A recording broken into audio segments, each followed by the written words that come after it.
ये तुम्हारी अपनी कहानी है। तुम औलाद आदम हो।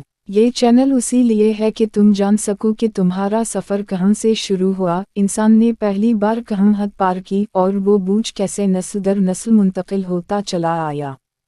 इस कहानी को सुनो क्योंकि ये सिर्फ हाबिल और काबिल की नहीं, ये तुम्हारी अपनी दास्तान है। ये इस रास्ते की वजाहत है जिस पर चलते चलते इंसान आज यहाँ तक पहुँचा।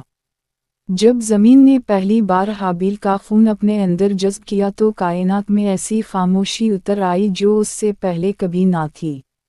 हवा चल रही थी, आसमान वैसा ही था, दरख्त अपनी जगह खड़े थे, मगर सब कुछ बदल चुका था।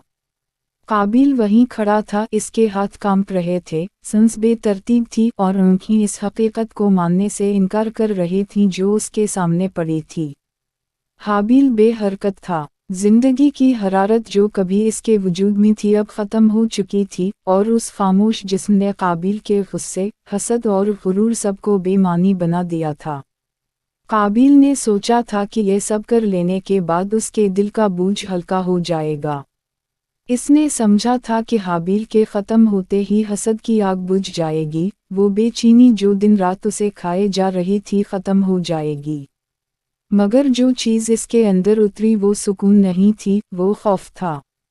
ऐसा खौफ जो उसके सीने में रेंगने लगा, जो उसके कानों में सरगोशी करने लगा कि अब सब कुछ ज़ाहिर हो चुका है, चाहे किसी इंसान ने ना देखा हो, मगर हकीकत छुप नहीं सकती।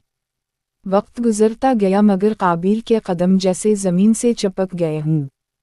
इसका ज़हन बार बार उसी लम्हे में लौट जाता। वो आवाज़, वो झटका, वो कमज़ोर पड़ता हुआ जिस्म और सबसे बढ़कर हाबिल की वो नज़र जिसमें नफ़रत नहीं थी बल्कि हैरत और दर्द था। वो नज़र काबिल का पीछा करती रही। उसी लम्हे उसे एहसास हुआ कि इसने हाबिल को ख़त्म नहीं किया, उसने खुद को कैद कर लिया है। जब अल्लाह का सवाल काबिल तक पहुँचा तो वो गर्जदार ना था, ना ही धमकी आमेज़। वो सवाल सादा था मगर इसमें ऐसी गहराई थी जो रूह को चीर दे।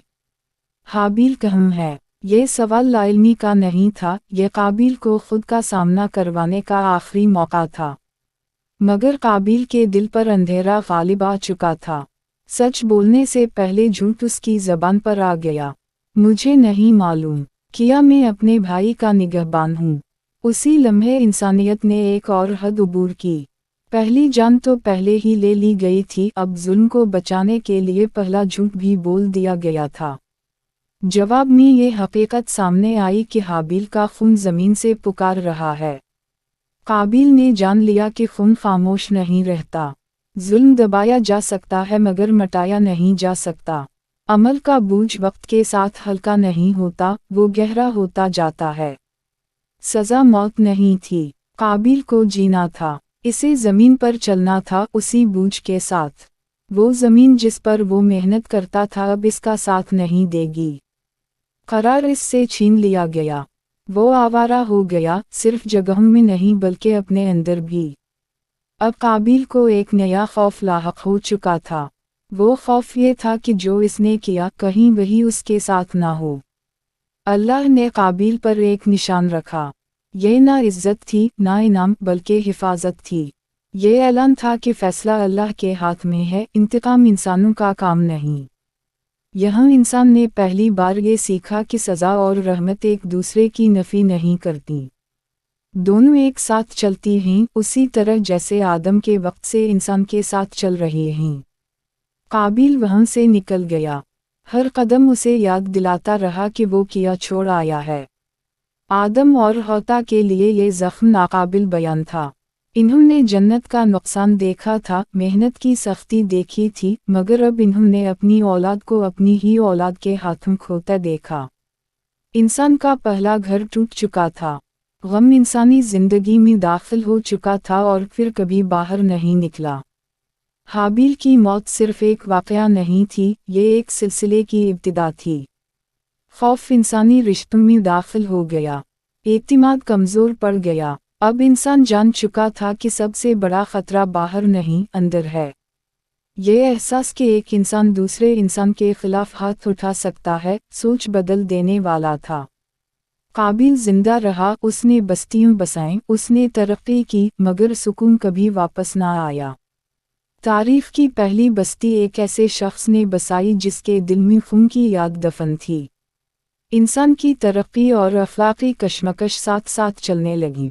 بنیاد ہی زخمی تھی۔ حابیل اگرچہ دنیا سے چلا گیا مگر کہانی سے نہیں۔ وہ اخلاص اور قبولیت کی علامت بن گیا۔ وہ اس حقیقت کی نشانی بن گیا کہ نیکی ہمیشہ حفاظت کی ضمانت نہیں ہوتی، خاص طور پر اس دنیا میں جہاں حسد زندہ ہو۔ قابیل بھی ایک علامت بن گیا۔ وہ مکمل شر کی نہیں بلکہ اس بات کی علامت کہ غرور، نظر انداز کیا گیا غصہ اور خود احتسابی سے انکار انسان کو کہاں لے جا سکتا ہے۔ اس انجام کا سب سے خوفناک سبق یہ ہے کہ خطرہ غصے میں نہیں بلکہ اس غصے کو نظر انداز کرنے میں ہے۔ قابیل قاتل بن کر پیدا نہیں ہوا تھا، وہ آہستہ آہستہ بنا، خیال سے، احساس سے اور پھر فیصلے سے۔ ہر ظلم اسی طرح جنم لیتا ہے۔ اولاد آدم نے صرف نسل نہیں پائی، انہوں نے یہ کشمکش